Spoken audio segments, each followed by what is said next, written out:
Hello students, hope all of you are well and fine. आज जो topic discuss करने जा रहे हैं ये टॉपिक अकाउंटेंसी सब्जेक्ट के अंडर में एक सेक्शन है जिसको कहते हैं कॉरपोरेट अकाउंटिंग। कॉरपोरेट अकाउंटिंग में एक टॉपिक है, एक चैप्टर है जिसका नाम है कंपनी फाइनल अकाउंट। इस चैप्टर को कॉरपोरेट फाइनेंशियल स्टेटमेंट नाम से भी जाना जाता है। इस चैप्टर को statement of profit and loss and balance sheet नाम से भी जाना जाता है। यानी ये चैप्टर कंपनी का फाइनेंशियल स्टेटमेंट के अंडर में आता है। फाइनेंशियल स्टेटमेंट में बहुत सारा पार्ट है जिसमें एक पार्ट है कंपनी फाइनल अकाउंट। रिवाइज जो कंपनी एक्ट 2013 में आया था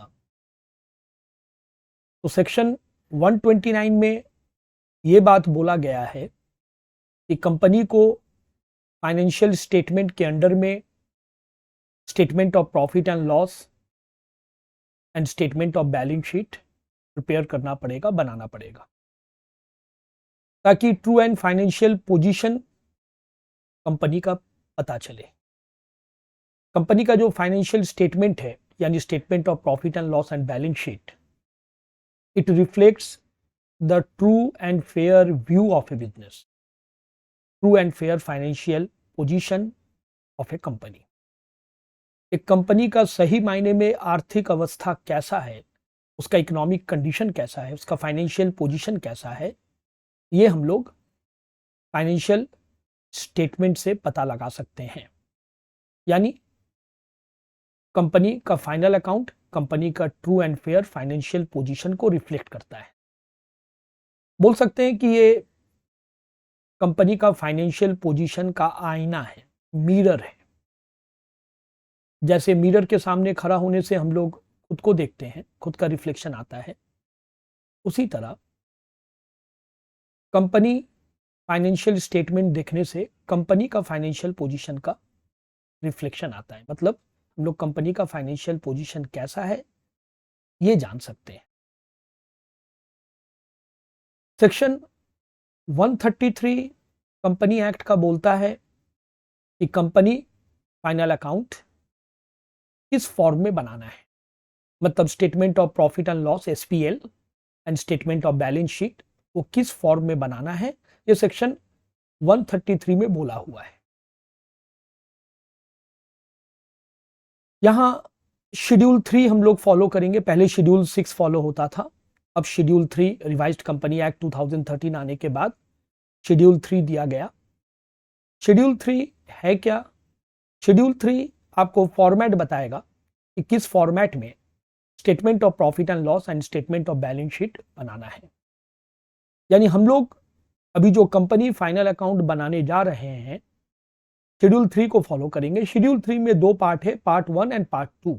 पार्ट 1 जो स्टेटमेंट ऑफ बैलेंस शीट से रिलेटेड है एंड पार्ट 2 जो statement of profit and loss से रिलेटेड है। पहले पार्ट 2 यानी statement of profit and loss को डिस्कस करेंगे। Statement of profit and loss जो आपको दिख रहा है, यहां पर टोटल 12 पॉइंट्स हैं, 1 2 3 4 करके, रोमन 1 रोमन 2 रोमन 3। रोमन 1 में है रेवेन्यू फ्रॉम ऑपरेशंस। यहां पर आपको सेल्स लेना है और सेल्स से सेल्स रिटर्न घटाना है, यानी सेल्स से रिलेटेड सारे इनकम्स यहां डालना है। नंबर 2 अदर इनकम, सेल्स को छोड़ के कोई और जगह से अगर इनकम हुआ, जैसे रेंट रिसीव्ड, कमीशन रिसीव्ड वगैरह वगैरह एक्सेट्रा, वो आ जाएगा अदर इनकम में।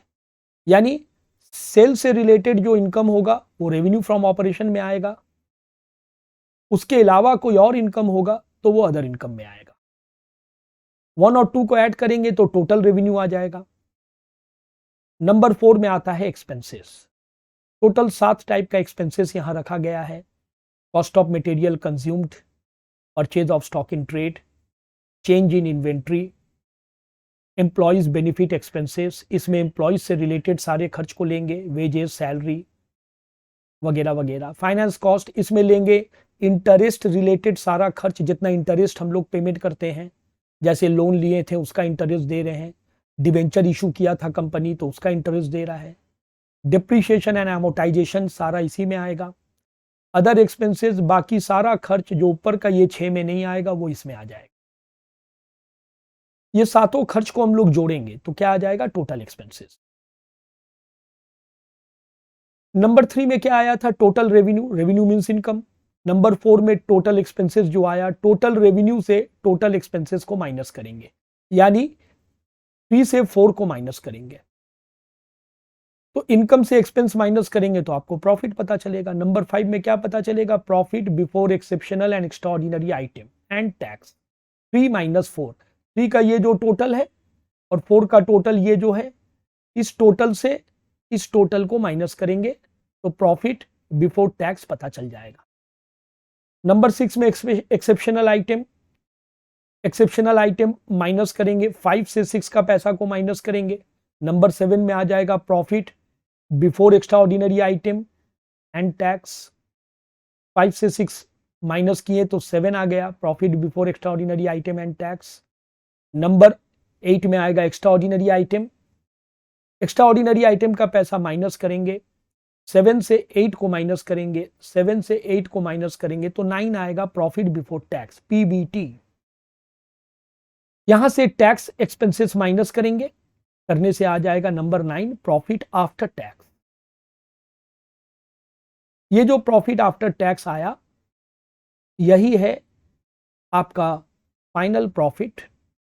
यानी ये कैसे आया, 9 से 10 को माइनस किए, प्रॉफिट बिफोर टैक्स से टैक्स एक्सपेंसेस माइनस किए और ये प्रॉफिट आप अपने शेयर होल्डर्स में डिस्ट्रीब्यूट करेंगे। लास्ट आएगा earning per share. Earning per share कैसे निकालेंगे, जो प्रॉफिट आफ्टर टैक्स हम लोग का आएगा उसको नंबर ऑफ शेयर से डिवाइड करेंगे। ये था statement of profit and loss, SPL बोलते हैं इसको हम लोग, ईयर एंडिंग में बनता है, ऊपर में कंपनी का नाम। नेक्स्ट आता है बैलेंस शीट, जो शेड्यूल 3 का पार्ट 1 में आता है। बैलेंस शीट का 2 पार्ट है, एक है इक्विटी एंड लायबिलिटीज और दूसरा पार्ट है एसेट्स। एक ही फॉर्मेट में दोनों बनेगा, पूरा एक पेज लग जाएगा, हाफ पेज में इक्विटी एंड लायबिलिटी और उसी फॉर्मेट में कंटिन्यू करते हुए एसेट। ऐसा नहीं है कि इक्विटी एंड लायबिलिटी अलग से बनाना है और एसेट अलग से बनाना है, एक ही फॉर्मेट में दोनों को बनाना है। इक्विटी एंड लायबिलिटी में जो मेजर हेडिंग लगेगा that is number 1 shareholder fund, इसमें share capital, reserve surplus, money received against share warrants. Number 2 में share application money pending allotment. Number 3 में नॉन करेंट लायबिलिटीज, इसमें 4 सेक्शन है, long term borrowings, deferred tax liabilities, other long term liabilities, long term provisions. Number 4 में है current liability, इसमें भी 4 part है, short term borrowings, trade payable. Short term borrowings में क्या आएगा, शॉर्ट टर्म लोन्स वगैरह आएगा। ट्रेड पेएबल में क्या आएगा, संडी क्रेडिटर्स, बिल्स पेएबल आएगा। अदर करेंट लायबिलिटीज, आउटस्टैंडिंग वगैरह सब यहाँ आ जाएगा। शॉर्ट टर्म प्रोविजंस, यहाँ dividends and provision for taxes वगैरह आएगा। उसी के नीचे से कंटिन्यू करेगा एसेट। एसेट को मेजर 2 पार्ट में बांटा गया, non current asset and current asset. Non current asset के अंदर fixed asset, tangible, intangible, capital work in progress, intangible asset under development, non current investment, सारे इन्वेस्टमेंट्स यहाँ आता है। Deferred tax, long term loans and advances, loans and advances जो आप दिए हैं, लिए नहीं आप दिए हैं। Other non current asset. फिर करेंट एसेट के अंदर ये सारे पार्ट हैं, करेंट इन्वेस्टमेंट, इन्वेंट्री यानी स्टॉक। ट्रेड रिसीवेबल में 2 चीज आएगा, sundry debtor and bill receivable. Cash and cash equivalent में, कैश इक्विवेलेंट मतलब बैंक बैलेंस हो गया, कैश और बैंक का अमाउंट आएगा यहाँ। Short term loans and advances, other current assets. ये था बैलेंस शीट का फॉर्मेट। शेड्यूल 3 का फॉर्मेट यहां फॉलो किया गया है और वही फॉलो करना है हम लोग को। अभी रिवाइज्ड कंपनी एक्ट 2013 आने के बाद आपको शेड्यूल 3 फॉलो करना है। पार्ट 1 बैलेंस शीट है, शेड्यूल 3 का 2 पार्ट है और पार्ट 2 हो गया statement of profit and loss, SPL. ये रहा। एक क्वेश्चन से शुरू करते हैं। ये क्वेश्चन मेरा स्टडी मटेरियल में 9 नंबर में है ये क्वेश्चन, वहीं से ये क्वेश्चन को हम लोग सॉल्व करते हैं। एक ट्रायल बैलेंस दिया हुआ है, debit and credit. Building cost less depreciation यानी WDV दिया है, motor car, establishment expenses, commission, depreciation, payment to auditor, security deposit, stocks, income tax paid under dispute, last year का पेमेंट हुआ है, मेरा ईयर एंड हो रहा है 31 मार्च 2006 में, ये पैसा जो पेमेंट हुआ है वो 31 मार्च 2005 का पेमेंट हुआ है। प्रेफरेंस शेयर का रिडेम्शन किया था 48,000 रुपीज यहाँ शो कर रहा है। लैंड एट कॉस्ट, फर्नीचर का WDV दिया है, director fee, rent, taxes, insurance, sundry expenses, sundry debtor, interim dividend, bank balance है, इन्वेस्टमेंट लॉन्ग टर्म नेचर का है, एडवांस पेमेंट ऑफ टैक्स है। इधर क्रेडिट साइड में इक्विटी शेयर कैपिटल है, 100 रुपया फेस वैल्यू है। अगर 16 लाख को आप 100 से डिवाइड कीजिएगा तो नंबर ऑफ शेयर आपको पता चल जाएगा, 16,000 शेयर्स होगा। सिक्योरिटीज प्रीमियम जो रिजर्व सरप्लस में आता है, जनरल रिजर्व भी रिजर्व सरप्लस में आता है, इंटरेस्ट ऑन इन्वेस्टमेंट ये अदर इनकम में आ जाएगा, इनकम है हमारा। Profit and loss account, last year का ये PL का बैलेंस है, लास्ट ईयर का प्रॉफिट का बचा हुआ पैसा जो मेरे लिए ओपनिंग है, लास्ट ईयर का क्लोजिंग में था, ये हमारे लिए ओपनिंग बन गया, ये भी रिजर्व सरप्लस का पार्ट है। अनक्लेम डिविडेंड, कुछ शेयर होल्डर्स ने डिविडेंड लेने के लिए नहीं आया, कंपनी का ग्रॉस प्रॉफिट बता दिया है, यानी कंपनी ऑलरेडी ट्रेडिंग अकाउंट बना चुका है, ग्रॉस प्रॉफिट कैलकुलेट कर चुका है। डिस्काउंट रिसीव बता दिया है, sundry creditors, provision for taxation, last year का प्रोविजन मैंने करके रखा था और लास्ट ईयर का टैक्स मैंने पेमेंट भी किया था 1,30,000 रुपया, और यहाँ प्रेफरेंस शेयर कैपिटल का अमाउंट बताया है 40,000। कुछ एडजस्टमेंट्स दिया है। The preference shares were redeemed eight A premium of 20%। बोला प्रेफरेंस शेयर ये जो था 40,000 का, इसको रिडीम करना है, 20% में रिडीम करना है, तो इसके संग एडजस्टमेंट होगा, जिसके संग एडजस्टमेंट होगा हम लोग उसके बगल में एक दाग, एक मार्क लगा देंगे ताकि हमको याद रहे कि इसके संग हमको एडजस्टमेंट करना है, इसके संग एडजस्टमेंट करना है 40,000, और ये प्रीमियम में रिडेम्पशन होगा। आगे बोल रहा है कि but no entry was made except payment standing to the debit of preference share redemption account. बोल रहा है इसका कोई एंट्री डाला नहीं है सिवाय एक्सेप्ट, सिवाय एक एंट्री डाला है, डेबिट साइड में प्रेफरेंस शेयर रिडेम्पशन नाम से पैसा शो किया। ये जो हम लोग को दिखा था थोड़ा देर पहले, ये देखिए प्रेफरेंस शेयर रिडेम्पशन नाम से 48,000 ये लोग सिर्फ डेबिट में डाल के रखा है और कोई ये लोग एडजस्टमेंट इसका डाला नहीं है, तो हम लोग डालेंगे। प्रेफरेंस शेयर का रिडेम्पशन का जो जो प्रोविजन है, जो जो जनरल एंट्रीज है वो हम लोग अप्लाई करेंगे, यानी ये दो ठो के संग काम होगा, ठीक है। ऑडिटर में शामिल है, पेमेंट टू ऑडिटर में शामिल है 1,000 रुपया टैक्सेशन का। मेजर ऑडिटर का काम होता क्या है, एक अकाउंट्स का काम, एक टैक्स का काम। तो ये जो ऑडिटर का पैसा आप देख रहे हैं 4,000 रुपया, इसमें 1,000 रुपया टैक्सेशन का है, तो 3,000 रुपया नेचुरली नॉर्मल ऑडिटर का जो काम होता है अकाउंट्स का, उसके लिए दिया गया है। यानी ऑडिटर को हमको दो पार्ट में शो करना पड़ेगा। अकाउंट्स का काम के लिए जो दिया है 3,000 वो अलग से शो होगा, और 1,000 रुपया जो टैक्सेशन के लिए दिया है वो अलग से शो होगा, ठीक है। उसमें भी मार्क लगा दिए हम लोग, दाग लगा दिए।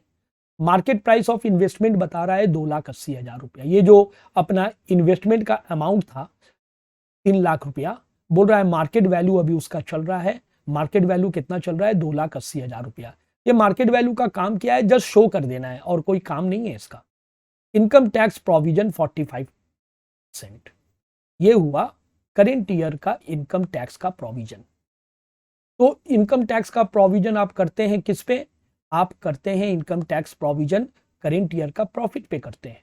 करेंट ईयर का प्रॉफिट अभी पता नहीं है, इसके लिए आपको करेंट ईयर का प्रॉफिट पहले पता लगाना पड़ेगा, तो इसके लिए आपको इंतजार करना पड़ेगा। इंटरिम डिविडेंड के अंदर प्रेफरेंस शेयर का डिविडेंड है 1,600 रुपया, तो बाकी पैसा जो है वो इक्विटी शेयर का डिविडेंड होगा। ये जो नीचे में जो मिला था हम लोग को इंटरिम डिविडेंड, ये देखिए ये रहा, इसमें भी काम होगा, इसको बांट के दिखाएंगे। 1,600 रुपया प्रेफरेंस शेयर का डिविडेंड नाम से दिखाएंगे, और 81,600 में 1,600 निकाल दीजिए, बचा कितना 80,000, वो इक्विटी शेयर का डिविडेंड नाम से दिखाएंगे। यानी इसके अंदर इक्विटी शेयर होल्डर्स का भी डिविडेंड है, प्रेफरेंस शेयर होल्डर का भी डिविडेंड है, बांट के दिखाएंगे दोनों को। नेक्स्ट, संडी डेटर में शामिल है 6,000 रुपीज कुछ डेटर का, जिसका 6 महीना से ज्यादा हो गया है, अभी तक वो लोग पैसा नहीं दिया है। तो डेटर आप लोग जानते हैं डेटर ट्रेड रिसीवेबल में आता है। तो संडी डेटर का जब पैसा हम लोग शो करेंगे तो उस समय भी हम लोग डेटर को 2 पार्ट में शो करेंगे। क्यों? क्योंकि एक जनरल डेटर होता है और एक होता है डेटर स्पेशल डेटर, जिसका 6 महीना से ज्यादा हो गया, पैसा नहीं दिया है अभी तक। ये 80,000 को 2 पार्ट में शो करेंगे।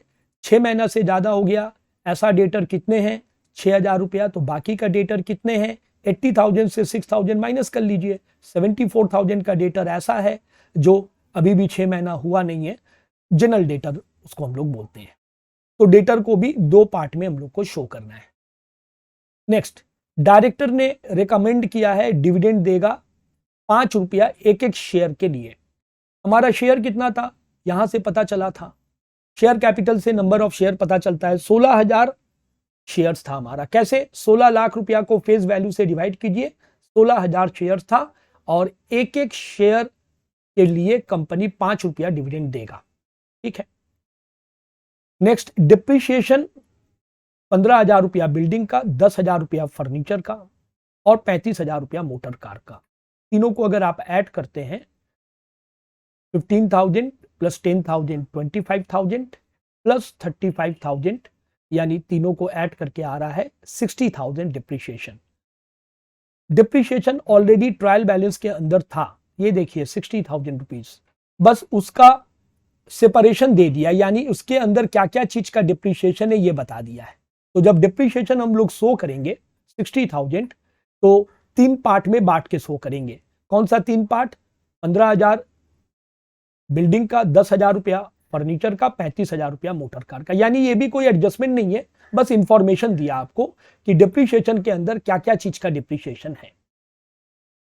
हम लोग फॉर्मेट रेडी करने के बाद, ये जो फॉर्मेट है, हम लोग पहले पूरा फॉर्मेट को रेडी कर लेते हैं। बस अमाउंट का जगह ब्लैंक छोड़ते हैं और नोट का जगह ब्लैंक छोड़ते हैं। स्टेटमेंट ऑफ एसपीएल का फॉर्मेट पहले रेडी करते हैं, statement of profit and loss.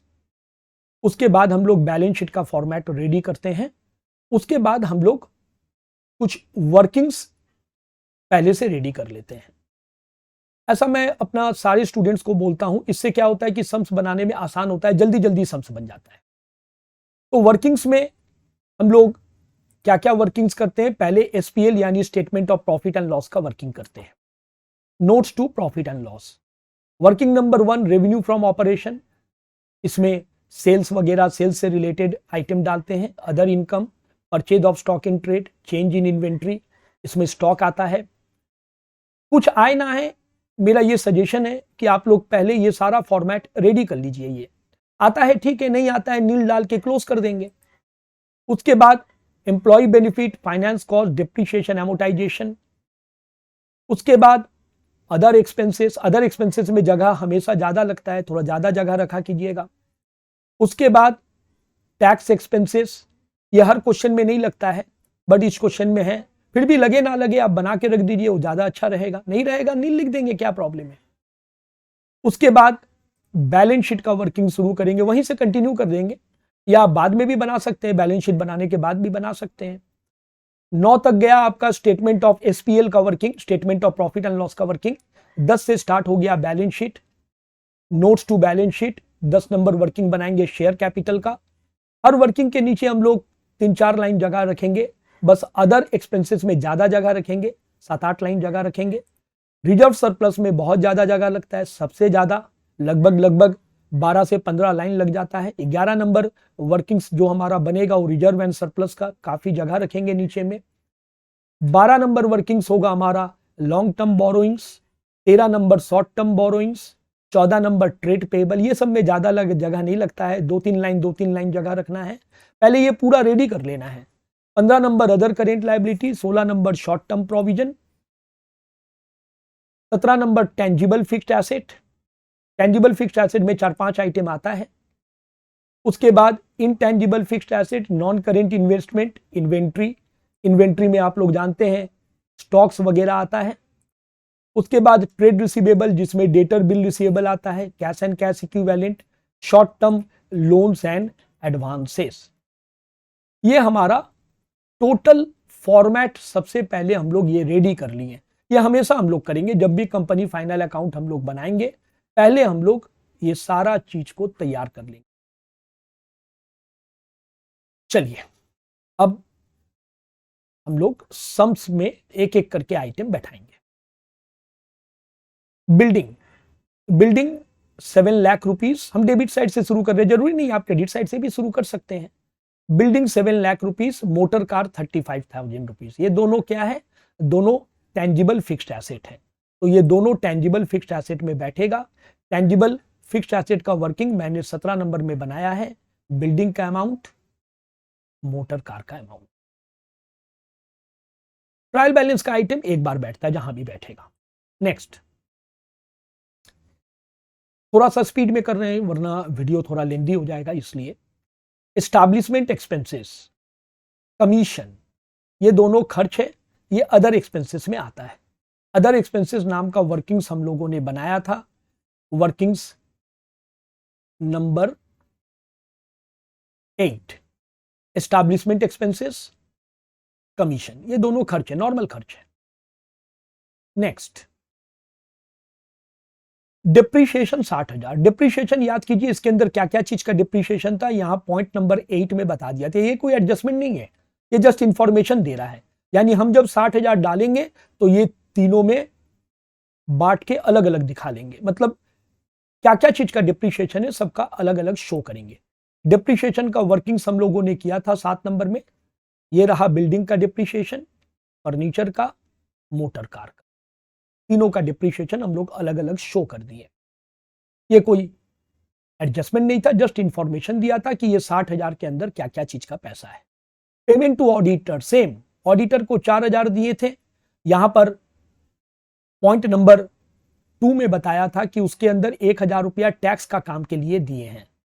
तो पेमेंट टू ऑडिटर आएगा कहां? पेमेंट टू ऑडिटर आएगा अदर एक्सपेंसेस में आएगा, लेकिन वहां पर हम लोग शो कर देंगे कि उसमें 1,000 रुपया जो दिए हैं वो टैक्सेशन का काम के लिए, और 3,000 रुपया नॉर्मल ऑडिटर का जो फीस है अकाउंट्स का काम के लिए, ये हम लोग शो कर देंगे दोनों को।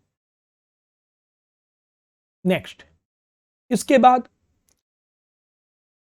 स्टॉक, ये अच्छा सिक्योरिटी डिपॉजिट। सिक्योरिटी डिपॉजिट का ना हमने वर्किंग्स बनाया नहीं है, डायरेक्ट हम लोग सिक्योरिटीज डिपॉजिट का पैसा हम लोग डायरेक्ट डाल देंगे। वर्किंग्स मैंने जानबूझ के नहीं बनाया है। सिक्योरिटीज डिपॉजिट एसेट में long term loans and advances में आता है। सिक्योरिटी डिपॉजिट 10,000 डायरेक्ट डाल देंगे, इसके लिए वर्किंग्स बनाने का जरूरत नहीं है। आप चाहें तो बना सकते हैं, एक वर्किंग बढ़ेगा। नेक्स्ट, इसके बाद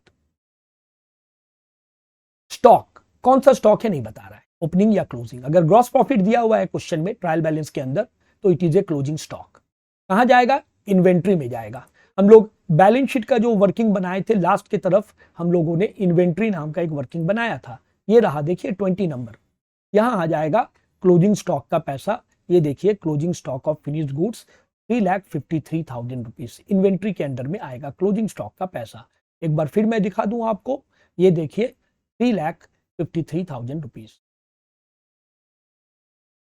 अच्छा, income tax paid under dispute, ये मेरा ईयर का इनकम टैक्स नहीं है, ये लास्ट ईयर का है। लास्ट ईयर का आइटम को बोला जाता है प्रायर पीरियड आइटम। ये कहां आएगा? टैक्स एक्सपेंसेस नाम का जो वर्किंग हम लोगों ने बनाया है, शायद प्रोबेबली 9 नंबर वर्किंग, वहां पर ये जाएगा। लास्ट ईयर का इनकम टैक्स आपने पेमेंट कर दिया है 1,30,000 रुपीज, और लास्ट ईयर का इनकम टैक्स के लिए आपने प्रोविजन भी करके रखा था 1 लाख रुपया। ये दोनों लास्ट ईयर का आइटम है, इसको बोला जाता है प्रायर पीरियड आइटम। ये टैक्स एक्सपेंसेस में आएगा। करना क्या है ध्यान दीजिएगा, 9 नंबर वर्किंग जो हम लोगों ने बनाया था टैक्स एक्सपेंसेस नाम का वर्किंग, यहां पर 2 पार्ट होगा। एक करेंट ईयर का टैक्स, करेंट ईयर का टैक्स के लिए थोड़ा जगह छोड़ देना है। छोड़ने के बाद, मतलब ज्यादा नहीं, 1 से 2 लाइन छोड़ने के बाद आपको प्रायर पीरियड आइटम का काम करना है, मतलब लास्ट ईयर का जो टैक्स आप पेमेंट किए, प्रोविजन किए, उसका काम करना है। लास्ट ईयर का टैक्स आपने कितना पेमेंट किया था? अभी मैंने दिखाया था 1,30,000 रुपया आपने पेमेंट किया था, और लास्ट ईयर का टैक्स का प्रोविजन भी आपने करके रखा था। हर साल करते हैं आप प्रोविजन फॉर टैक्सेशन, टैक्स के लिए प्रोविजन करना जरूरी है, तो लास्ट ईयर के लिए भी आपने प्रोविजन किया था, 1 लाख रुपया प्रोविजन किया था। ये देखिए फाइनली एडजस्ट करके आपका आया 30,000, यानी या आपने 30,000 रुपीज एडजस्ट करके ये पॉजिटिव फिगर आपका बैलेंस बचाइए। तो प्रायर पीरियड आइटम का काम कहां कीजिएगा, टैक्स एक्सपेंसेस नाम का वर्किंग में कीजिएगा। और टैक्स एक्सपेंसेस को दो पार्ट में बांट लीजिएगा। करेंट ईयर का प्रोविजन फॉर टैक्सेशन जो अभी बाकी है करना, वो लास्ट में होगा प्रॉफिट पता चलने के बाद। लास्ट ईयर का टैक्स का जो प्रोविजन आपने किया था, जो बैलेंस शीट के जो ट्रायल बैलेंस में क्रेडिट साइड में शो कर रहा था और टैक्स जो पेमेंट किया था डेबिट साइड में शो कर रहा था, उसको यहीं पर आप एडजस्ट कीजिएगा।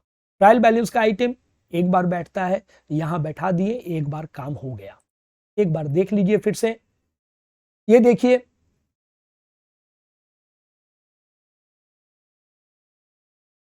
ये देखिए लास्ट ईयर का प्रोविजन फॉर टैक्सेशन और लास्ट ईयर का income tax paid under dispute, ये दोनों काम हमने कर दिया। प्रेफरेंस शेयर रिडेम्पशन 48,000, इसका भी काम चलिए लगे हाथ कर ही देते हैं। प्रेफरेंस शेयर रिडेम्पशन का जो काम है 48,000, ये क्या है, ये जो प्रेफरेंस शेयर था इसका रिडेम्पशन किया था कंपनी। तो इसका रिडेम्पशन किया था तो कंपनी कितना पैसा दिया था, यहां बोला था कि 20% प्रीमियम में दिया था।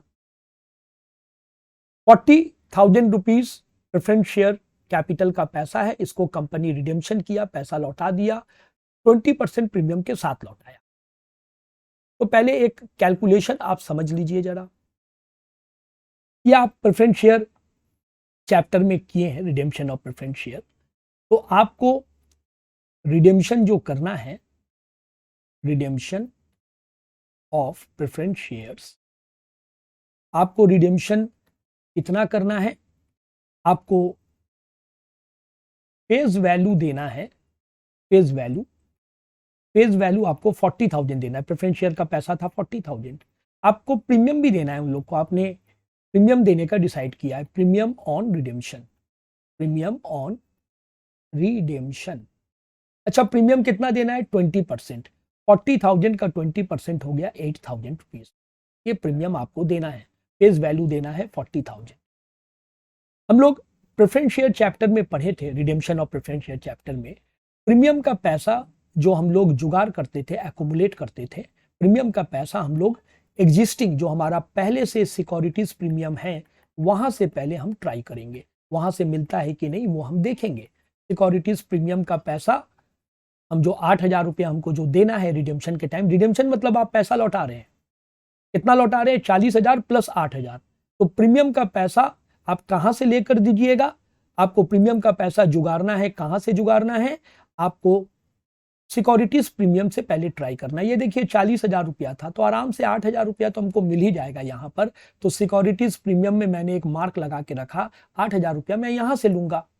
और 40,000 रुपया जो मुझे फेस वैल्यू के लिए जुगाड़ना है 40,000 रुपीज, ये देखिए फेस वैल्यू के लिए जो 40,000 जुगाड़ना है, ये पहले मैं जनरल रिजर्व से ट्राई करता हूं। अगर जनरल रिजर्व से मिल गया तो ठीक है, नहीं तो दूसरा रास्ता देखेंगे। हाँ, जनरल रिजर्व में बहुत पैसा है, 1,35,000 रुपया है, तो यहां से हम 40,000 रुपया जनरल रिजर्व से हम लेंगे।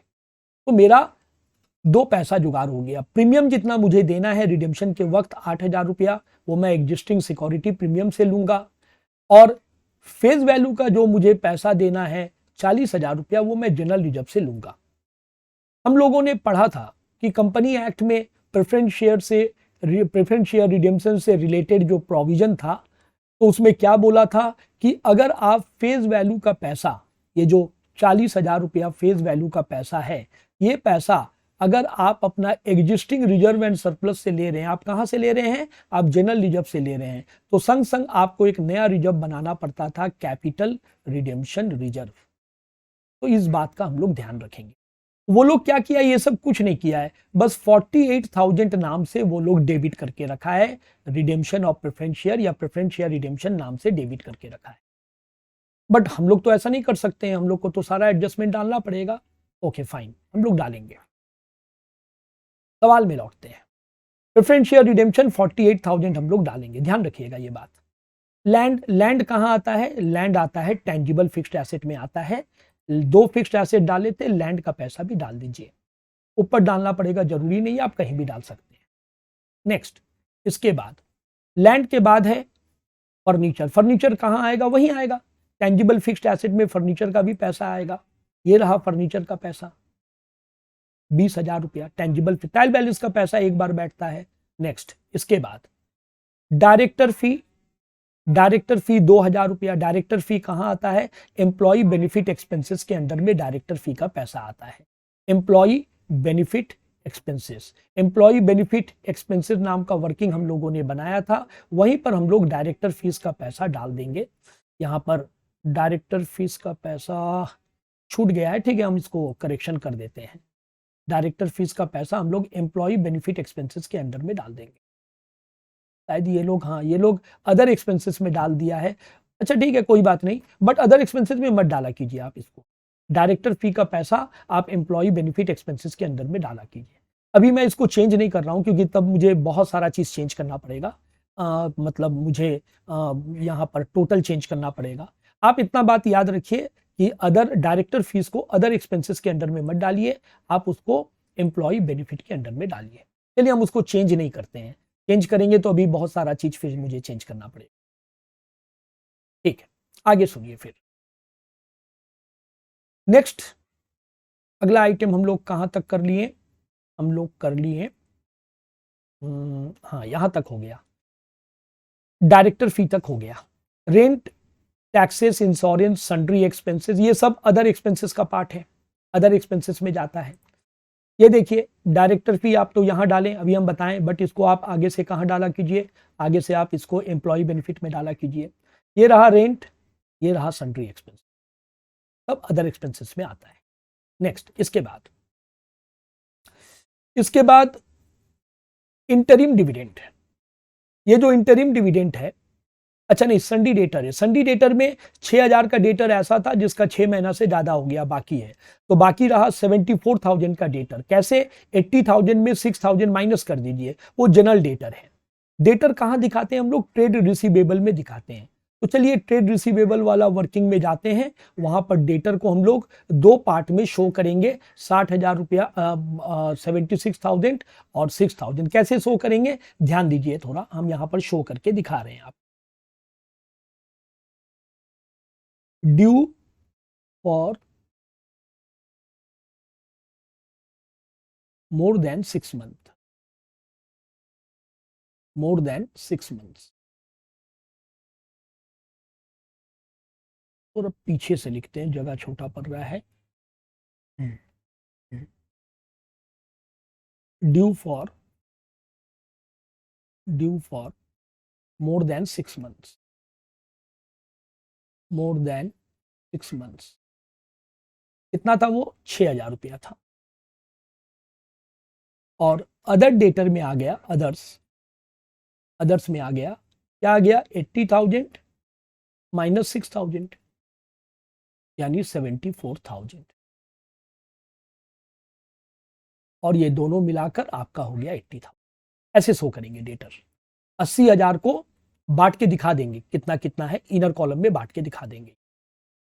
फाइन, आगे सुनिए फिर। डेटर हो गया, इसके बाद आता है इंटरिम डिविडेंड। आपने इंटरिम डिविडेंड पेमेंट किया है, 81,600 डिविडेंड पेमेंट किया है।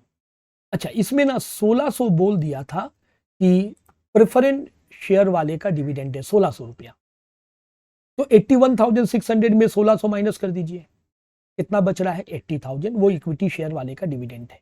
यह आएगा कहां? रिजर्व सरप्लस में आएगा।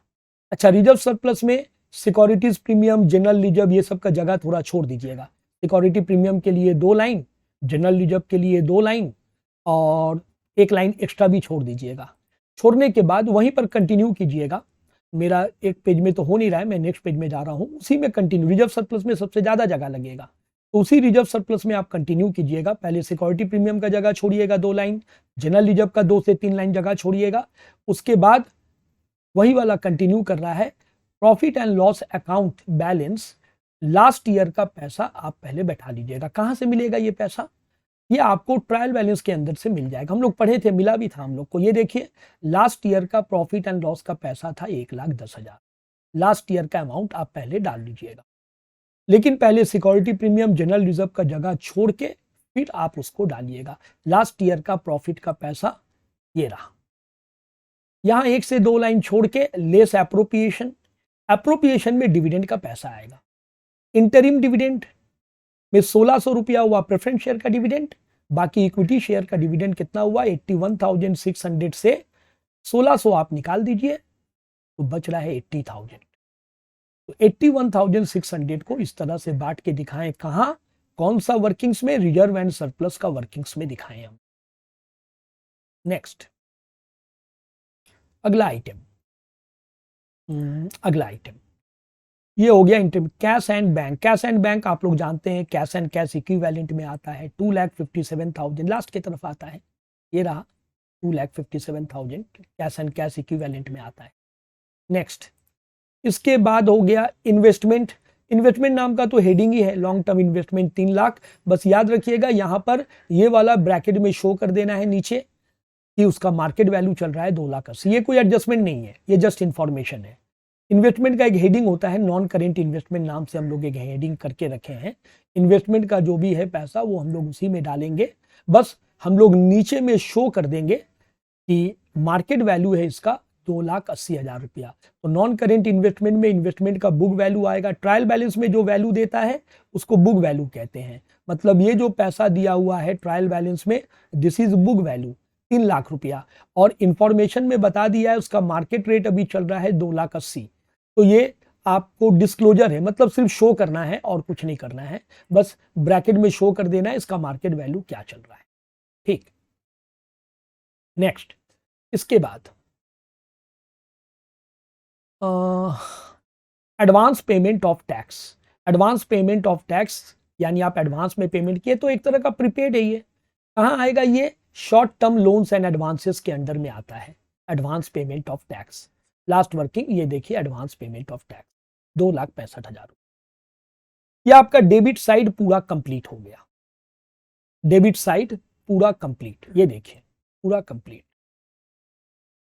बस एक चीज हमने छोड़ के रखा है प्रेफरेंस शेयर रिडेम्पशन का, वो अभी एडजस्टमेंट के साथ डाल दूंगा। इक्विटी शेयर कैपिटल 16,000 शेयर 100 रुपया करके कितना होगा, 16 लाख रुपया होगा। कहां पर आएगा, इसके लिए नोट्स टू बैलेंस शीट में पहला वर्किंग जो हम लोग बनाते हैं that is authorised capital. Notes to workings में 10 नंबर वर्किंग शेयर कैपिटल, इसमें सबसे पहला चीज ऑथोराइज्ड कैपिटल रहे ना रहे दिखाना पड़ता है, dot dot dot equity share @100 each, छोटा सा डैश देंगे, देके क्लोज कर देंगे। अगर ऑथोराइज्ड बताता तो डालते, सपोज ऑथोराइज्ड बताया 50,000 शेयर है तो लिखते हैं 50,000 शेयर @100 ईच, 50 लाख रुपया लिखते, क्लोज कर देते हैं संग से। नहीं दिया है फिर भी आपको शो करना है। Issued subscribed and paid up capital, इसमें डालेंगे 16,000 इक्विटी शेयर्स @100 ईच, 16 लाख रुपया। नेक्स्ट इसके बाद सिक्योरिटीज प्रीमियम, जनरल रिजर्व। अभी बोले थे रिजर्व सरप्लस में ये दोनों आएगा। रिजर्व सरप्लस में काफी जगह लगता है। रिजर्व सरप्लस में सबसे पहले आपको सिक्योरिटीज प्रीमियम का जगह रखने के लिए बोले थे और जनरल रिजर्व का जगह रखने के लिए बोले थे। दोनों में 2-2, 3-3 लाइन जगह रखिएगा, इनर कॉलम में रखिएगा दोनों को, फिर एडजस्ट करके बाहर निकालेंगे। ठीक है, नेक्स्ट अगला आइटम दे रहा है इंटरेस्ट ऑन इन्वेस्टमेंट। ये इनकम है, नॉर्मल इनकम है। कहां आएगा, अदर इनकम में आएगा, यानी वर्किंग नंबर 2 ये रहा, अदर इनकम में आएगा interest on investment 8,000 rupees. Next इसके बाद क्या है, प्रॉफिट एंड लॉस अकाउंट। ये लास्ट ईयर का प्रॉफिट का पैसा है बचा हुआ, ये ऑलरेडी हम लोग रिजर्व सरप्लस में, हम लोग प्रॉफिट एंड लॉस में ये डाल चुके हैं ऑलरेडी। ये देखिए रिजर्व सरप्लस में हम लोग जनरल रिजर्व सिक्योरिटी प्रीमियम डालने के बाद कंटिन्यू किए थे उसका जगह छोड़ के। ये देखिए profit and loss last year का पैसा हम लोग ऑलरेडी डाले हुए हैं, ये लास्ट ईयर का प्रॉफिट का अमाउंट है, बचा हुआ पैसा। नेक्स्ट इसके बाद अगला आइटम है अनक्लेम्ड डिविडेंड। अच्छा, अनक्लेम्ड डिविडेंड मतलब कुछ शेयर होल्डर्स जो डिविडेंड लेने के लिए आया नहीं है, तो हुआ क्या, अगर डिविडेंड लेने के लिए आप नहीं आए हैं, बाद में आइएगा पैसा लेने, तो कंपनी के पॉइंट ऑफ व्यू से सोचिए ये लायबिलिटी है, कुछ शेयर होल्डर्स पैसा लेने नहीं आया, ये कहां आएगा, अदर करेंट लायबिलिटी में आता है अनक्लेम्ड डिविडेंड का अमाउंट। ये रहा 2,000। ट्रायल बैलेंस का चीज तो एक बार बैठता है, ये जानते हैं आप। नेक्स्ट अगला आइटम देखिए क्या है, ग्रॉस प्रॉफिट। ये कहां आएगा, ये इनकम है, ये पहला वर्किंग में आएगा, रेवेन्यू फ्रॉम ऑपरेशन वाला वर्किंग में आएगा ग्रॉस प्रॉफिट, ये रहा gross profit 8 lakh rupees. Next, इसके बाद दिया है डिस्काउंट रिसीव्ड। अच्छा, डिस्काउंट आप किससे रिलेटेड है? डिस्काउंट इनकम है ये। अच्छा, डिस्काउंट रिसीव्ड अगर इनकम है तो आप इसको रेवेन्यू फ्रॉम ऑपरेशन में भी डाल सकते हैं, चाहे तो अदर इनकम में भी डाल सकते हैं, दोनों में से किसी भी जगह पे डाल सकते हैं। प्रेफरेबल है रेवेन्यू फ्रॉम ऑपरेशन, बट यहां भी डाल सकते हैं आप। ये रहा, ये इनकम है आपके लिए। नेक्स्ट, डिस्काउंट मिला। नेक्स्ट, अगला आइटम संडे क्रेडिटर, ये क्या है? ये है करेंट लायबिलिटी में ट्रेड पेबल में आता है। करेंट लायबिलिटी का वर्किंग हम लोगों ने बनाया है। करेंट लायबिलिटी में ट्रेड पेबल के अंदर ये रहा संडे क्रेडिटर का अमाउंट आता है। ट्रायल बैलेंस का चीज एक ही बार आता है। नेक्स्ट, इसके बाद provision for taxation, prior period item का काम ऑलरेडी हम लोग कर चुके हैं। टैक्स एक्सपेंसेस में याद कीजिए, हम लोग लास्ट ईयर का जो टैक्स पेमेंट हुआ था उसमें से हम लोग लास्ट ईयर का प्रोविजन माइनस कर चुके हैं, इसका काम हो चुका है। प्रेफरेंस शेयर कहाँ आएगा? 40,000 रुपया शेयर कैपिटल वाला वर्किंग में आएगा, नोट्स टू बैलेंस शीट। ये रहा प्रेफरेंस शेयर 40,000 रुपया। चलिए, वो जो प्रेफरेंस शेयर का डिस्कशन किए थे वो हम लोग कंप्लीट कर देते हैं। 40,000 रुपया प्रेफरेंस शेयर होल्डर्स हमसे पाता है और मैंने तो उसे वादा किया है कि भाई तुम्हें 20% प्रीमियम देंगे, ज़्यादा देंगे 20%, 8,000। तो ये 8,000 का हमें जुगाड़ करना पड़ेगा। कहाँ से हम लोग लेंगे? ये हमारा जो पहले से जो है उसको एग्जिस्टिंग कहते हैं, एग्जिस्टिंग सिक्योरिटीज प्रीमियम है, वहां से हम 8,000 रुपया लेंगे। ये देखिए, एग्जिस्टिंग सिक्योरिटीज प्रीमियम से हम 8,000 रुपया ले रहे हैं। ये देखिए, सिक्योरिटीज प्रीमियम से 8,000 रुपया हम ले रहे हैं, 8,000 रुपीज। ये रहा 8,000 हम ले रहे हैं। 40,000 में से हम 8,000 ले लिए, तो मेरा प्रीमियम में कितना बचा? 32,000। और मुझे मेरा जो फेज वैल्यू चाहिए था, ये देखिए ध्यान दीजिएगा, ये जो मेरा फेज वैल्यू, ये 8,000 मैंने सिक्योरिटीज प्रीमियम से लिया, सिक्योरिटी प्रीमियम से माइनस होगा, घट गया मेरा सिक्योरिटीज प्रीमियम। ये 40,000 मैंने जनरल रिजर्व से लिया, 40,000 जनरल रिजर्व से ले रहे हैं, तो जनरल रिजर्व में क्या असर हो रहा है? जनरल रिजर्व भी घट जा रहा है। तो जनरल रिजर्व से हम लोग 40,000 माइनस किए।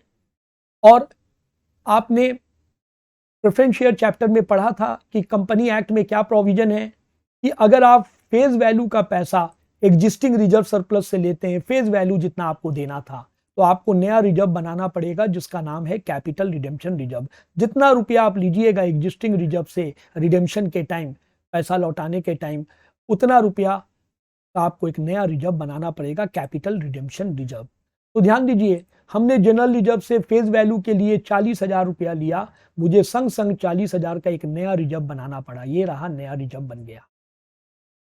प्रीमियम के लिए मैंने कितना लिया था? 8,000 रुपया। उसके लिए मुझे नया रिजर्व बनाने का जरूरत नहीं है।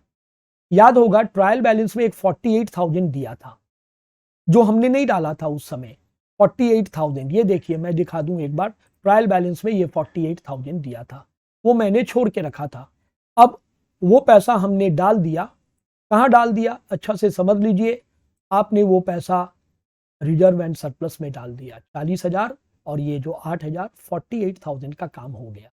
लायबिलिटी से लेस कर रहे हैं, लायबिलिटी से लेस करने का मतलब क्या है? रिवर्स हो रहा है, यानी लायबिलिटी क्रेडिट होता है, क्रेडिट से लेस करने का मतलब डेबिट हो रहा है। और याद कीजिए, ट्रायल बैलेंस का डेबिट में ही ये दोनों पैसा था, बैठ गया। ट्रायल बैलेंस में जो छोड़े हुए थे वो कंप्लीट हो गया।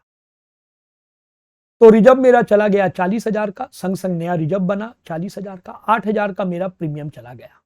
अच्छा, मैंने प्रेफरेंस शेयर वाले को रिडीम कर दिया, तो प्रेफरेंस शेयर वाले अब नहीं रहना चाहिए हमारे पास, ये लायबिलिटी मेरा खत्म। 40,000 रुपया वो लोग पाता था, मैंने दे दिया पैसा, मैंने और एक्स्ट्रा दिया उसे, 40,000 का लायबिलिटी मेरा खत्म, नील। तो प्रेफरेंस शेयर रिडेम्पशन का एडजस्टमेंट भी हमने कंप्लीट कर दिया। ट्रायल बैलेंस का सारा पोस्टिंग हमने कर दिया, कुछ भी नहीं छोड़ा है। अब जो छोड़ा था एक 48,000, उसका भी काम कर दिया।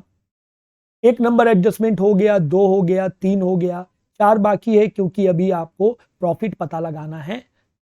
5 इंटरिम डिविडेंड ये भी हो गया, 6 संडीडेटर हो गया, 7 डायरेक्टर ने रिकमेंड किया डिविडेंड देगा 5 रुपया, इसका कर देते हैं। अभी हमारा इक्विटी शेयर कितना था? 16,000 इक्विटी शेयर था। ये देखिए एक बार, 16,000 इक्विटी शेयर था। हर इक्विटी शेयर के लिए मैं 5 रुपया का डिविडेंड देने वाला हूं।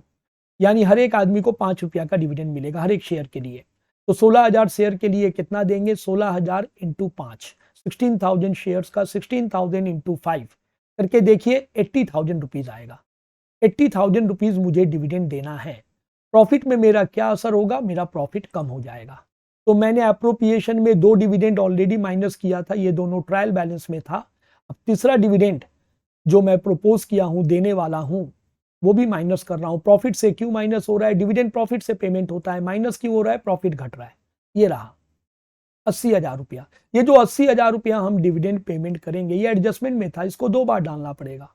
और एक बार ये कहां आएगा, शॉर्ट टर्म प्रोविजन हेडिंग में आता है। शॉर्ट टर्म प्रोविजन नाम का एक वर्किंग हम लोग बनाए हैं, उसमें और एक बार आएगा 80,000। डबल एंट्री कंप्लीट हो गया। तो करेंट ईयर में मैंने प्रपोज किया, मेरा प्रॉफिट में से माइनस होगा। क्यों, क्योंकि प्रॉफिट घट जाएगा, डिविडेंड देंगे तो नेचुरली प्रॉफिट घटेगा। और एक बार ये मेरे लिए लायबिलिटी है तो शॉर्ट टर्म प्रोविजन में जाकर बैठा, प्रपोज डिविडेंड नाम से बैठा। ये एडजस्टमेंट भी हमारा हो गया। तो बच गया क्या मेरा, ये वाला तो डिप्रिशिएशन पहले ही हो गया है। बच गया क्या, ये जो मुझे टैक्स 45% मुझे टैक्स देना है। इसके लिए करेंट ईयर का प्रॉफिट पता लगाना पड़ेगा। अच्छा एक बात और, आप लोग को बताया था मैंने कि डिविडेंड के लिए भी टैक्स देना पड़ता है, जिसको बोला जाता है डिविडेंड डिस्ट्रीब्यूशन टैक्स। तो डिविडेंड डिस्ट्रीब्यूशन टैक्स बहुत समय क्वेश्चन में बोलता नहीं है, बट मैं प्रेफर करता हूं कि क्वेश्चन में ना बोले तो अपने तरफ से लगा दीजिए। करंट रेट क्या चल रहा है, 20.56%। ये जो डिविडेंड डिस्ट्रीब्यूशन टैक्स हम लोग पेमेंट करेंगे, हम लोग कंपनी है, हम लोग किसको पेमेंट करेंगे, गवर्नमेंट को। क्या चीज के लिए, जो डिविडेंड पेमेंट किया मैंने उसके लिए। टोटल डिविडेंड तीनों को जोड़िए, यहां 80,000, 80,000 और 1600।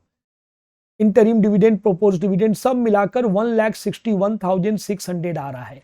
इसका मैं टैक्स दूंगा जिसका नाम है DDT, डिविडेंड डिस्ट्रीब्यूशन टैक्स।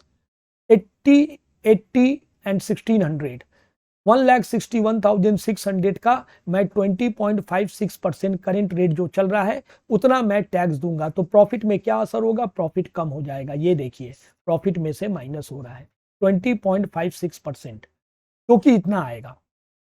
और एक बार ये बैठेगा, ट्रायल बैलेंस के बाहर का कोई भी पैसा एडजस्टमेंट कंसीडर किया जाता है, एडजस्टमेंट माना जाता है। हर एडजस्टमेंट 2 बार बैठता है।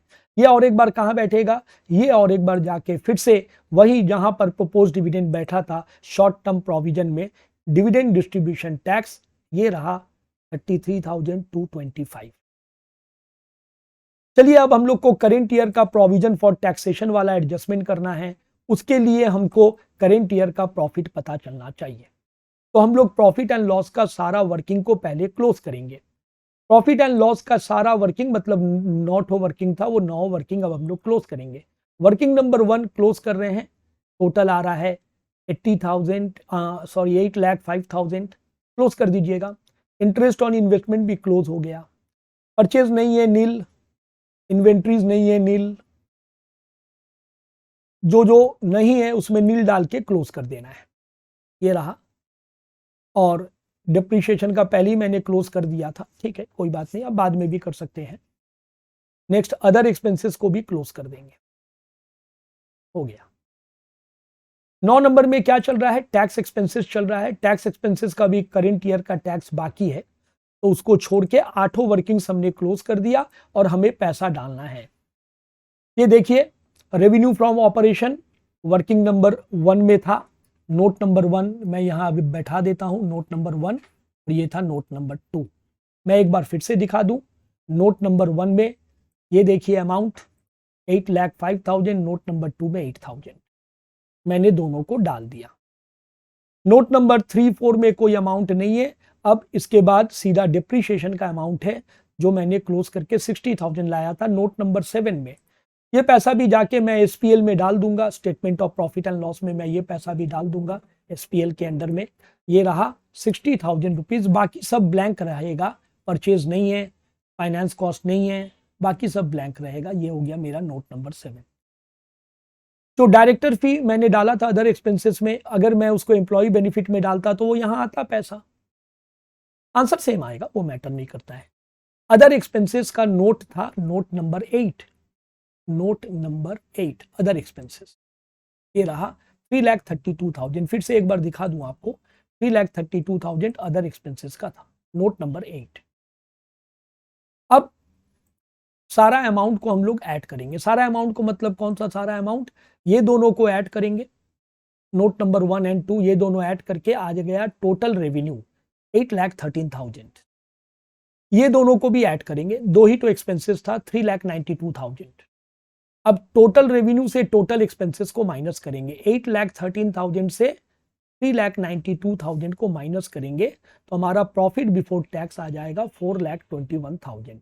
ये कैसे आया, ये माइनस करके आया, मेरा रेवेन्यू का टोटल से एक्सपेंसेस का टोटल को माइनस करके ये आया। आप कैलकुलेटर में जरूर चेक कर लेंगे, 8,13,000 से हमने माइनस किया कितना, 3,92,000 हमने माइनस किया। एक्सेप्शनल आइटम नहीं है, डैश दे दीजिए। तो 5 से 6 को माइनस करके सेम अमाउंट आ गया, जो 5 में था वही 7 में आ गया, 6 का में कुछ था ही नहीं।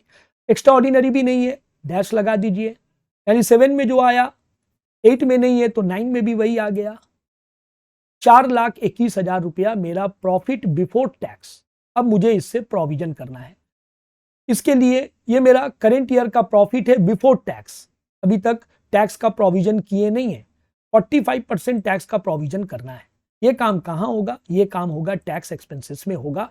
करेंट ईयर में मेरा प्रॉफिट जो आया उसका 45% मुझे प्रोविजन करना है। मेरा प्रॉफिट आया 4,21,900 बिफोर टैक्स प्रॉफिट है। मैं फिर दिखा दे रहा हूं आपको, फिर से देखिए आप, ये देखिए प्रॉफिट बिफोर टैक्स 4,21,000, उसका मुझे 45% मुझे पेमेंट प्रोविजन करना है, 45%। ये रहा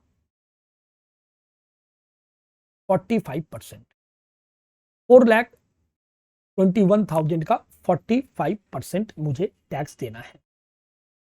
एक मिनट मैं भी जरा सा चेक कर लूं।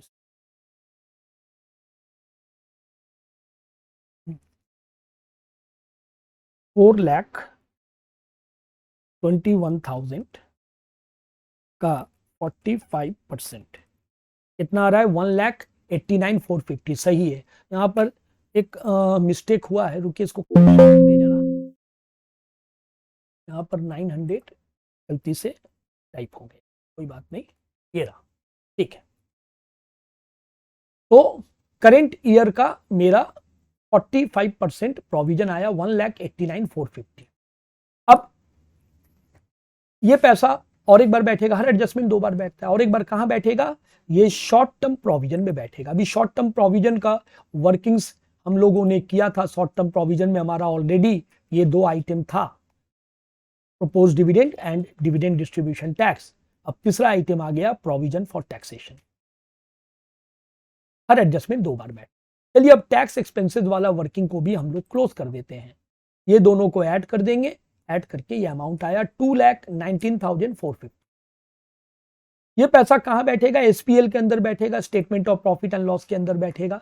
ये देखिए 2,19,450 ये मेरा टैक्स एक्सपेंसेस का है। यहां भी नोट नंबर आप दे दीजिए, नोट नंबर ये आपका 9 था, नोट नंबर आपका था ये 9।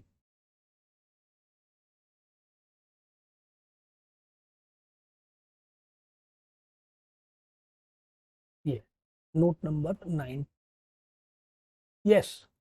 अच्छा, अब 4,21,000 से इसको माइनस करेंगे, माइनस करने से हमारा प्रॉफिट आफ्टर टैक्स आ गया 2,01,550। ये मेरा प्रॉफिट आफ्टर टैक्स आ गया।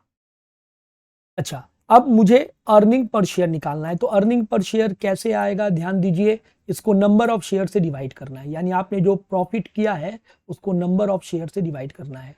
2,01,550 काफी छोटा जगह है, एक मिनट पूरा मिटा के करते हैं। 2 लाख, एन भी दिखाई नहीं दे रहा है, 2,01,550 डिवाइडेड बाई जगह छोटा है हमारा, 16,000 शेयर्स, 16,000 शेयर से डिवाइड करना है। डिवाइड करते हैं, 201,201,550 डिवाइडेड बाई 16,000 शेयर्स, 16,000 शेयर्स आ रहा है 12.5 60 अप्रोक्सीमेटली 12.60, आप पूरा भी ले सकते हैं 12.596875 ये आ रहा है, या 2 प्लेस में लीजिएगा तो 12.60। तो अर्निंग पर शेयर कैसे आता है, आपने जो प्रॉफिट किया, प्रॉफिट आफ्टर टैक्स, उसको नंबर ऑफ शेयर से डिवाइड, यहीं पर शो कर देना है बगल में, यहाँ जगह नहीं है, छोटा छोटा करके आप शो कर देंगे। अब हम लोग को बैलेंस शीट में चलना है। अच्छा, ये मेरा करेंट ईयर का प्रॉफिट 2,01,550, इसको भी बैठा लेते हैं। कहाँ बैठेगा ये, वही प्रॉफिट एंड लॉस में बैठेगा। प्रॉफिट एंड लॉस में हम लोग का जनरल रिजर्व का पैसा बाहर था 95,000, प्रीमियम का पैसा बाहर था 32,000 और कैपिटल रिडेम्पशन रिजर्व का पैसा बाहर था 40,000। उसी के नीचे मेरा लास्ट ईयर का प्रॉफिट था 11,000 और यहां से 3 खर्चा हुआ था, प्रेफरेंस शेयर का इंटरिम डिविडेंड, इक्विटी शेयर का इंटरिम डिविडेंड, इक्विटी शेयर का प्रपोज डिविडेंड और डिविडेंड डिस्ट्रीब्यूशन टैक्स, 4 खर्चा हुआ था टोटल। यहां जो मैंने जगह छोड़ने के लिए कहा था शुरू में कि profit and loss last year का बैठा के 1 से 2 लाइन छोड़ दीजिएगा, उसके बाद आप सारा खर्च कीजिएगा प्रॉफिट से, लेस एप्रोप्रिएशन लिख के सारा खर्च कीजिएगा। ये जो ऊपर में मैंने जगह छोड़ा था, क्यों छोड़ा था, करेंट ईयर का प्रॉफिट यहां आकर ऐड हो जाएगा। ये देखिए, ये करेंट ईयर का प्रॉफिट आ रहा है, इस साल का प्रॉफिट 2,01,550 कहां से आया, अभी अभी हमने निकाला था। ये देखिए, करेंट ईयर का प्रॉफिट अभी अभी हमने निकाला था 2,01,550। यही प्रॉफिट रिजर्व सरप्लस में प्रॉफिट एंड लॉस के संग जाकर ऐड हो गया। लास्ट ईयर का प्रॉफिट, करेंट ईयर का प्रॉफिट, दोनों प्रॉफिट ऐड करके ये आया। उसमें से 4 खर्च हुआ, 3 डिविडेंड पेमेंट हुआ, 1 डिविडेंड डिस्ट्रीब्यूशन टैक्स पेमेंट हुआ, फाइनली बाहर गया इतना। ये पैसा जो बाहर गया ये प्रॉफिट एंड लॉस का पैसा है। और इसके ऊपर 3 पैसा और है। क्या चीज का 3 पैसा है, एक है जनरल रिजर्व का, एक है सिक्योरिटीज प्रीमियम का और एक है सीआरआर कैपिटल रिडेम्पशन रिजर्व का। यानी टोटल रिजर्व सरप्लस में आउटर कॉलम में 4 अमाउंट हो गया, general reserve, securities premium, capital redemption reserve and profit and loss का बैलेंस। चारों को जोड़ने से इतना आएगा।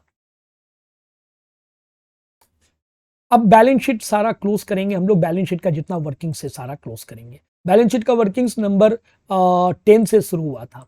ये देखिए, ऑथोराइज्ड इशूड क्लोज करेंगे, इसका 16 लाख आएगा। रिजर्व सरप्लस को अभी अभी ऑलरेडी हमने क्लोज कर चुका है, रिजर्व सरप्लस वाला वर्किंग को क्लोज करके ये आया है। इसके बाद लॉन्ग टर्म बोरोइंग्स, इसमें कुछ था नहीं, शॉर्ट टर्म में भी था नहीं, संडी क्रेडिटर था, इसको भी क्लोज कर दीजिए। ट्रेड पेबल तक क्लोज हो गया। अनक्लेम्ड डिविडेंड क्लोज कर दीजिए। शॉर्ट टर्म प्रोविजन को जोड़ दीजिए, ये भी क्लोज हो गया। शॉर्ट टर्म प्रोविजन में 3 आइटम आया, propose dividend, dividend distribution tax, provision for taxation. Next, tangible fixed asset में 4 आइटम था, उसको भी क्लोज कर दीजिए। सारा चीज क्लोज करना है, क्लोज करके बैलेंस शीट में डालना है। नेक्स्ट, इनटेंजिबल में कुछ भी नहीं था, इन्वेस्टमेंट एक ही था, क्लोज कर दीजिए। क्लोजिंग स्टॉक इन्वेंट्री में एक ही था, क्लोज कर दीजिए। सबके नीचे लाइन डाल के क्लोज कर दीजिए। नेक्स्ट, ट्रेड रिसीवेबल में एक ही आइटम था, इसको भी क्लोज कर दीजिएगा। कैश एंड कैश इक्विवेलेंट में भी एक आइटम था, short term loans and advances में भी है, सबके नीचे एक लाइन डाल के क्लोज कर दीजिए। अब ये सारे चीज आपको बैलेंस शीट में डालना है। बैलेंस शीट में सबसे पहले शेयर कैपिटल में डालना है। ये देखिए, बैलेंस शीट का पैसा डाल रहे हैं। शेयर कैपिटल में नोट नंबर 10 का पैसा था 16 लाख रुपया और रिजर्व सरप्लस था 11 नंबर में। मैं फिर से आपको एक बार दिखा दे रहा हूं। 10 number note share capital 16 lakh रुपया, रिजर्व सरप्लस 11 नंबर नोट 2,83,725। ये देख लीजिए, 2,83,725 11 नंबर वर्किंग्स का पैसा है ये, और 10 नंबर वर्किंग्स का पैसा है 16 लाख रुपया। नेक्स्ट, 12 में कुछ नहीं था, 13 में, 14 में ट्रेड पेबल 31,600, इसमें संडी क्रेडिटर का पैसा था, 14 नंबर नोट में था ये, 14 नंबर नोट में 31,600, 14 नंबर। अदर करेंट लायबिलिटी था आपका 15 नंबर नोट में था, 15 नंबर नोट, और शॉर्ट टर्म प्रोविजन आपका 16 नंबर नोट में था। देख लीजिए, 31,600, 2,000, 3,02,675। ये देखिए,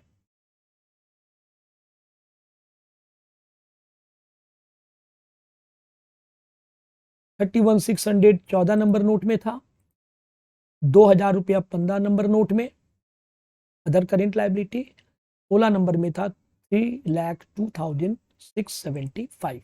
बैलेंस शीट का लाइबिलिटी में सारा मैंने डाल दिया, बैलेंस शीट का लाइबिलिटी जोड़ा तो 22,20,000 आया। एसेट में tangible fixed asset note number कितना था, नोट नंबर था 17, टेंजिबल के सामने आएगा 17, थोड़ा ऊपर नीचे हो गया, ये थोड़ा सा नीचे आना, 17 नंबर टेंजिबल फिक्स्ड एसेट, ये रहा tangible fixed asset 17 number note. Non current investment, इसका भी नोट हम लोगों ने बनाया था, इंटेंजिबल में कुछ नहीं था, ये देखिए ये हुआ 19 नंबर में, इंटेंजिबल में कुछ नहीं था 19 नंबर में, और 20 नंबर में इन्वेंट्री था 3,53,000। 19 नंबर में नॉन करेंट इन्वेस्टमेंट आ गया, 19 नंबर में नॉन करेंट इन्वेस्टमेंट, ये रहा non current investment. Securities deposit का मैंने कोई वर्किंग नहीं किया था, ट्रायल बैलेंस में था, एक ही बार बैठता है, मैंने डायरेक्ट बैठा दिया था। 20 नंबर में आपका आ गया इन्वेंट्री, 21 नंबर में आपका था ट्रेड रिसीवेबल, 22 नंबर में cash and cash equivalent, 23 number में था short term loans and advances. पैसा देख लीजिए सारा, 3,53,000, 80,000, 2,57,000, 2,65,000, ये रहा।